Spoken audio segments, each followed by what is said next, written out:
ಉತ್ತೀರ್ಣ ಅಂಕ ಇಳಿಸಿರುವುದು ವಿದ್ಯಾರ್ಥಿಗಳ ಪಾಲಿಗೆ ವರ. ಬಸವನ ಬಾಗೇವಾಡಿ ಪಟ್ಟಣದ ಪ್ರವಾಸಿ ಮಂದಿರದಲ್ಲಿ ಬಸವರಾಜ ಪೂಜಾರಿ ಅವರ ಅಧ್ಯಕ್ಷತೆಯಲ್ಲಿ ಪತ್ರಿಕಾಗೋಷ್ಠಿ ನಡೆಯಿತು.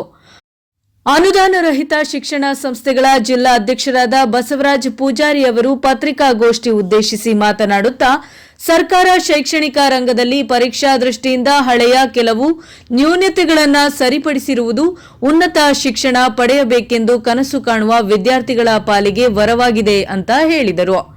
ಉಪಾಧ್ಯಕ್ಷರಾದ ಪ್ರಾಣೇಶ್ ಜೋಶಿ ಅವರು ಸುದ್ದಿಗೋಷ್ಠಿಯಲ್ಲಿ ಮಾತನಾಡಿದ ಅವರು, ಕರ್ನಾಟಕ ರಾಜ್ಯ ಪಠ್ಯಕ್ರಮದ ವಿದ್ಯಾರ್ಥಿಗಳಿಗೆ ಆಗುತ್ತಿದ್ದ ಶೈಕ್ಷಣಿಕ ಅನ್ಯಾಯ ಹಾಗೂ ತಾರತಮ್ಯತೆ ಸರಿಪಡಿಸಲು ಸರ್ಕಾರ ಸಕಾರಾತ್ಮಕವಾಗಿ ಸ್ಪಂದಿಸಿದೆ. ರಾಜ್ಯದ ಗ್ರಾಮೀಣ ಪ್ರದೇಶದ ಮಕ್ಕಳು ಉನ್ನತ ಶಿಕ್ಷಣದಿಂದ ವಂಚಿತರಾಗುವುದನ್ನು ತಪ್ಪಿಸಲು ಸಹಕಾರಿಯಾಗಿದೆ ಎಂದು ಹೇಳಿದರು. ಇನ್ನು ಈ ಸಂದರ್ಭದಲ್ಲಿ ಲಕ್ಷ್ಮೀಕಾಂತ್ ಮಾನೆ, ಶ್ರೀಶೈಲ್ ಪಾರಗೊಂಡ, ಅಶೋಕ್ ಚಳ್ಳಗಿ, ಎನ್ಎಸ್ ರೇವಡಿ, ರಿಯಾಜ್ ಗೊಳಸಂಗಿ ಮತ್ತು ನಾನಾಗೌಡ ಪಾಟೀಲ್, ಮಲ್ಲಿಕಾರ್ಜುನ ಆಸಂಗಿ, ಮಲ್ಲಿಕಾರ್ಜುನ್ ಮತ್ತು ರುದ್ರಗಣಿ ಮುಂತಾದವರು ಉಪಸ್ಥಿತರಿದ್ದರು. ವರದಿ ಶ್ರೀಶೈಲ ಕೋರವಾರ, ಸಂಕನಾಳ, ಪ್ರಜಾ ಪವರ್ ನ್ಯೂಸ್, ಬಸವನ ಬಾಗೇವಾಡಿ. ಮಕ್ಕಳು ಪಾಸ್ ಆದ್ರು ಅಂತಂದ್ರೆ ಅವರು ಒಂಥರ ಮ್ಯಾಚೂರ್ಡ್ ಆಗಿರ್ತಾರೆ. PUCಗೆ ಹೋದಾಗ ಮುಂದೆ ಬದಲಾವಣೆ ಆಗ್ತಾರೆ. ಇದು ಕಡಿಮೆ ಆಗ್ತದೆ. ಫೇಲ್ ಅನ್ನೋ ರಾಜ್ಯದಲ್ಲಿ 22,000 ನಮ್ಮ ಫೇಲ್ಸ್ ಇದ್ದೋಯ್ತು. ಇಡೀ ದೇಶದೊಳಗೆ ನಮ್ಮ ಕರ್ನಾಟಕ ರಾಜ್ಯ ಫೇಲ್ ಆಗೋದ್ರೊಳಗೆ ಹೆಚ್ಚಿದೆ. 6ರಿಂದ 7 ಲಕ್ಷ ಮಕ್ಕಳು ಫೇಲ್ ಆಗ್ತಾರೆ. ಅವರು ಈ ಶಿಕ್ಷಣದಿಂದ ವಂಚಿತರಾಗ್ತಾರೆ, ಹೈಯರ್ ಎಜುಕೇಷನ್ದಿಂದ ವಂಚಿತರಾಗ್ತಾರೆ. ಅದಕ್ಕೆ ಇದನ್ನೆಲ್ಲ ಕ್ಯಾನ್ಸಲ್ ಮಾಡೋ ಸಲಗ ನಮ್ಮ ರಾಜ್ಯ ಸಂಘಟನೆ ಇದಕ್ಕೆ 6 ತಿಂಗಳುಗಟ್ಟಲೆ ಮನವಿ ಸಲ್ಲಿಸಿದಾಗ ಸರ್ಕಾರ ಈಗ ಅದಕ್ಕೊಂದು ಆದೇಶ ಮಾಡಿ ರಾಜ್ಯ ಮತ್ತು CBSE ICSE ಎಲ್ಲ ಮಕ್ಕಳಿಗೆ ಇಕ್ವಿವೆಲೆಂಟ್ ಆಗುವಂತೆ 33 ಅಂಕಗಳನ್ನು ಪಾಸ್ ಆಗಬೇಕು ಅಂತ ಒಂದು ಆದೇಶವನ್ನು ಮಾಡಿದ್ದಾರೆ. ಅದಕ್ಕೆ ನಾವು ಶಿಕ್ಷಣ ಮಂತ್ರಿಗಳಿಗೆ ಮತ್ತು ಮುಖ್ಯಮಂತ್ರಿಗಳಿಗೆ, ಕಾರ್ಯದರ್ಶಿಗಳಿಗೆ, ಆಯುಕ್ತರಿಗೆ ಎಲ್ಲರಿಗೂ ನಮ್ಮ ಸಂಘಟನೆಯ ಪರವಾಗಿ ವಿಜಯಪುರ ಜಿಲ್ಲೆಯಿಂದ ಅಭಿನಂದನೆಗಳನ್ನು ಸಲ್ಲಿಸ್ತಾ ಇದ್ದೇವೆ. ಸ್ಕೂಲ್ ಮ್ಯಾನೇಜ್ಮೆಂಟ್ ಅಸೋಸಿಯೇಷನ್ದ ಅಧ್ಯಕ್ಷರಾಗಿರ್ತಕ್ಕಂಥ ಬಸವರಾಜ್ ನಂದಿ ಸರ್ ಅವರು ಸಾಕಷ್ಟು ವಿಷಯಗಳನ್ನು ಮಂಡಿಸಿದ್ದಾರೆ.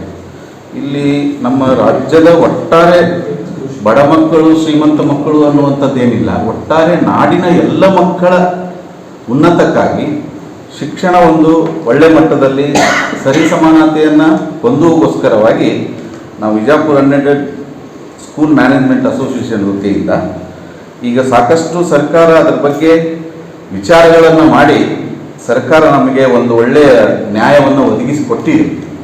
ಆ ದೃಷ್ಟಿಯಲ್ಲಿ ಸಾಕಷ್ಟು ಜನ ಅದಕ್ಕೆ ವಿರೋಧಿಗಳು ಮಾಡ್ತಾ ಇದ್ದರೂ ಕೂಡ ಅದಕ್ಕೆ ನಾವು ಬೇಡ ಎನ್ನುವಂಥ ದೃಷ್ಟಿಯಿಂದ ಒಳ್ಳೆಯ ಎಲ್ಲ ಇಡೀ ನಾಡಿನ ಮಕ್ಕಳ ಒಂದು ಒಳಿತಿಗಾಗಿ ಸಮಾನತೆ ದೃಷ್ಟಿಯಿಂದ ಮುಂದೆ ಅವರು SSLC ಫೇಲ್ ಆದಾಗ, ಫೇಲು ಎನ್ನತಕ್ಕಂಥ ವಿಷಯ ಬಂದಾಗ ಮಕ್ಕಳು ಮಾನಸಿಕವಾಗಿ ಒತ್ತಡದಿಂದ ಒಳಗಾಗಿ ಮುಂದಿನ ಪರೀಕ್ಷೆಯನ್ನು ಬರೆದು ಡ್ರಾಪ್ಔಟ್ ಆಗುವಂಥ ಚಾನ್ಸಸ್ ಇದೆ. ಸುಮಾರು ನಾವೆಲ್ಲ ಅದರ ಗಣತಿಯನ್ನು ಮಾಡಿದಾಗ 7 ಲಕ್ಷ ಜನ ನಮ್ಮ ರಾಜ್ಯದಲ್ಲಿ ಹೆಚ್ಚು ಜನ SSLC ಆದ ನಂತರ ಡ್ರಾಪ್ಔಟ್ ಆಗುವಂಥ ಒಂದು ಇದು ಇದೆ.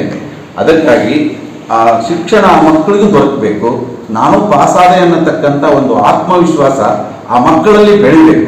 ಅದಕ್ಕಾಗಿ ನಾವು ವಿಜಯಪುರ ಅನ್ಎಡೆಡ್ ಸ್ಕೂಲ್ ಮ್ಯಾನೇಜ್ಮೆಂಟ್ ವತಿಯಿಂದ ಎಲ್ಲ ಸದಸ್ಯರು ಮತ್ತು ಅಧ್ಯಕ್ಷರು, ಉಪಾಧ್ಯಕ್ಷರ ದೃಷ್ಟಿಯಲ್ಲಿ ಇವತ್ತಿನ ದಿನ ನಾವೆಲ್ಲ ಸಭೆಯನ್ನು ಸೇರಿ ಇದು ನಮಗೆ ಸಮಾನತೆಯನ್ನು ದೊರಕಿಸಿಕೊಡ್ಬೇಕು ಎನ್ನತಕ್ಕಂಥ ದೃಷ್ಟಿಯಿಂದ ಹೇಳ್ತಾ, ಈಗಾಗಲೇ ಸರ್ಕಾರ ಮಾಡಿದೆ, ನಾವೆಲ್ಲರೂ ಧನ್ಯತಾ ಮನೋಭಾವನೆಯಿಂದ ಆ ಮಾತನ್ನು ಹೇಳ್ತಾ ನಾನು ಉಪಾಧ್ಯಕ್ಷನಾಗಿ ನನ್ನ ಮಾತನ್ನು ಮುಗಿಸ್ತಾ ಇದ್ದೀನಿ. ತೀವ್ರಗತಿಯಲ್ಲಿ ಅನುದಾನಕ್ಕೆ ಒಳಪಡಿಸಬೇಕು ಅಂತ ಕೇಳ್ತಾ ಇದ್ದೀವಿ.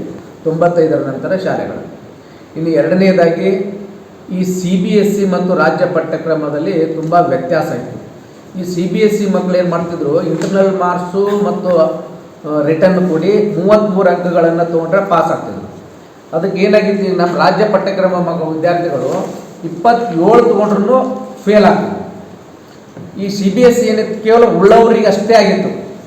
ಅದಕ್ಕೆ ರಾಜ್ಯ ಸರ್ಕಾರ ನಾವೆಲ್ಲ ರಾಜ್ಯ ಸಂಘಟನೆಯಿಂದ ಸುಮಾರು ಒಂದು 6 ತಿಂಗಳುಗಳಿಂದ ಇದನ್ನು ಬೇರೆ ಬೇರೆ ರಾಜ್ಯಗಳ ಜೊತೆ ಕಂಪೇರ್ ಮಾಡಿ ಇದನ್ನು 33ಕ್ಕೆ ಇಳಿಸ್ಬೇಕು. ಮತ್ತು ರಾಜ್ಯ ಪಠ್ಯಕ್ರಮ, ಈ ರಾಜ್ಯ ಪಠ್ಯಕ್ರಮ ಅಂದರೆ ಕೇವಲ ಖಾಸಗಿ ಶಾಲೆಗಳಲ್ಲ, ಸರ್ಕಾರಿ ಶಾಲೆಗಳು, ಅನುದಾನಿತ ಶಾಲೆಗಳು, ಅನುದಾನ ರಹಿತ ಶಾಲೆಗಳು ಎಲ್ಲರಿಗೂ ಅನುಕೂಲ ಆಗುವಂಥ ಮತ್ತು ನಮ್ಮ ಉತ್ತರ ಕರ್ನಾಟಕದ ಬಡ ಮಕ್ಕಳಿಗೆ ಭಾಳಷ್ಟು ಜನ ನಮ್ಮ ಉತ್ತರ ಕರ್ನಾಟಕದ ಮಕ್ಕಳು SSLC ಒಳಗೆ ನಾವು 20 ಅಂಕ ಆಂತರಿಕ ಹಾಕಿದ್ರು ಕೂಡ 13, 28 ತೊಗೊಂಡೇ ಪಾಸ್ ಆಗಬೇಕಾಗಿತ್ತು. CBSE ಮತ್ತು ICSE ಕೇಂದ್ರೀಯ ವಿದ್ಯಾಲಯದ ಮಕ್ಕಳು ಕೇವಲ 7 ಮಾರ್ಕ್ಸ್ ತೊಗೊಂಡ್ರು ಅವ್ರು ಪಾಸ್ ಆಗ್ತದೆ. 13 ಅಂಕ ಇಂಟರ್ನಲ್ಲು, 7 ಅಂಕ ಒಂದು ಥಿಯರಿ ತೊಗೊಂಡ್ರೆ ಪಾಸ್ ಆಗ್ತದೆ. ಆದರೆ ನಮ್ಮ ರಾಜ್ಯ ಪಠ್ಯಕ್ರಮ ಮಕ್ಕಳು 28 ತೊಗೊಂಡ್ರೂ ಫೇಲ್ ಆಗ್ತದೆ ಮತ್ತು ಆಂತರಿಕ ಅಂಕ ಅದ್ರಾಗ ಕನ್ಸಿಡರ್ ಮಾಡ್ತಿರ್ಲಿಲ್ಲ ಅವರು. ಅದಕ್ಕೆ ನಮ್ಮ ರಾಜ್ಯ ಸಂಘಟನೆ, ಕ್ಯಾಂಪ್ ಸಂಘಟನೆ 6 ತಿಂಗಳಗಟ್ಟಲೆ ಎಲ್ಲ ಸರ್ವೆಗಳನ್ನು ಮಾಡಿ ಬೇರೆ ಬೇರೆ ರಾಜ್ಯಗಳ ಮಾಹಿತಿಯನ್ನು ಸಂಗ್ರಹಣೆ ಮಾಡಿ ಆ ಸರ್ಕಾರಕ್ಕೆ ವರದಿ ಕೊಟ್ಟಾಗ ಮಾನ್ಯ ಮುಖ್ಯಮಂತ್ರಿಗಳು ಮತ್ತು ಶಿಕ್ಷಣ ಮಂತ್ರಿಗಳು ಸ್ಪಂದಿಸಿ ಇದನ್ನು CBSE ಮತ್ತು ರಾಜ್ಯ ಪಠ್ಯಕ್ರಮ ಎಲ್ಲ ಸಿಲೆಬಸ್ಸಿಗೂ ಇಕ್ವಿವಲೆಂಟ್ ಆಗಿ ಸೇಮ್ ಆಗಿ ಆಂತರಿಕ ಮತ್ತು ಬಾಹ್ಯ ಅಂಕಗಳನ್ನು ಒಟ್ಟಾರೆ 33 ಅಂಕಗಳನ್ನು ತೆಗೆದುಕೊಂಡ್ರೆ ಪಾಸ್ ಆಗುವಂತೆ ಒಂದು ಹೊಸದಾಗಿ ಆದೇಶವನ್ನು ಮಾಡಿದ್ದಾರೆ. ಇದಕ್ಕೆ ಕೆಲವು ಸ್ವಯಂ ಘೋಷಿತ ಬುದ್ಧಿಜೀವಿಗಳಾದಂಥ ಈ ನಿರಂಜನ ಆರಾಧ್ಯ ಅನ್ನುವಂಥವ್ರು ಇದಕ್ಕೆ ಅಪೋಸ್ ಮಾಡ್ತಾ ಇದ್ದಾರೆ. ಏನಂತಂದರೆ ಈ 33 ಮಾಡಿದರೆ ನಿರಂಜನ ಆರಾಧ್ಯ ಇದಕ್ಕೆ ಏನಪ್ಪ ಅಂದರೆ ಅವರು ಕೇವಲ CBSE ಅಂದರೆ ಉಳ್ಳವರ ಮಕ್ಕಳು ಅಂದರೆ ಶ್ರೀಮಂತರ ಮಕ್ಕಳು ಮಾತ್ರ ಪಾಸ್ ಆಗ್ತಿದ್ರು. ಇವ್ರೇನು ಅಪೋಸ್ ಮಾಡ್ಲಿಕ್ಕತ್ತಾರಲ್ಲ ಇವರೆಲ್ಲ ಮಕ್ಕಳು CBSE ICSE ಶಾಲೆಗಳಿದ್ದಾರೆ. ಇನ್ನು ಬಡ ಮಕ್ಕಳು ಏನು ಮಾಡ್ತಾರೆ ರಾಜ್ಯ ಪಠ್ಯಕ್ರಮದಲ್ಲಿದ್ದಾರೆ, ಅವರಿಗಿದು ಅನ್ಯಾಯ ಆಗ್ತದೆ.